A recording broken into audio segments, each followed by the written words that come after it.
Hi friends, ಎಲ್ರಿಗೂ ನಮಸ್ಕಾರ. ಅಂಚೆ ಇಲಾಖೆಯಲ್ಲಿನ BPO ಮತ್ತು GDS ಹುದ್ದೆಗಳಿಗೆ ಒಂದು ಡಾಕ್ಯುಮೆಂಟ್ ವೆರಿಫಿಕೇಷನ್ದು ಫಸ್ಟ್ ಶಾರ್ಟ್ ಲಿಸ್ಟ್ ಬಿಟ್ಟಿದ್ದಾರೆ.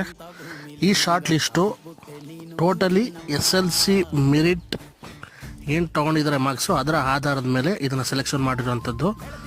ಸೊ ಈ ಡೀಟೇಲ್ಸ್ನ ಹೇಗೆ ಡೌನ್ಲೋಡ್ ಮಾಡ್ಕೊಳ್ಳೋದು, ಹಾಗೆ ಡೇಟ್ ಯಾವಾಗ, ಪ್ಲೇಸ್ ಯಾವುದು, ಮತ್ತು ಜೊತೆಗೆ ಏನೇನು ತೊಗೊಂಡೋಗ್ಬೇಕು ಅನ್ನೋದ್ರ ಮುಂದೆ ನೋಡೋಣ ಡೀಟೇಲ್ಸ್ನ.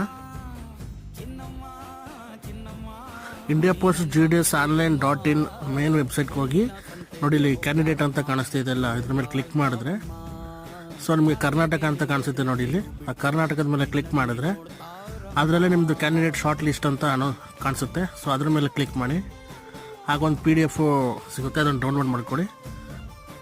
ಡಾಕ್ಯುಮೆಂಟ್ ವೆರಿಫಿಕೇಷನ್ಗೆ ಆಯ್ಕೆಯಾದ ಕರ್ನಾಟಕ ಅಭ್ಯರ್ಥಿಗಳ ಲಿಸ್ಟು ಇದಾಗಿರುತ್ತೆ. So document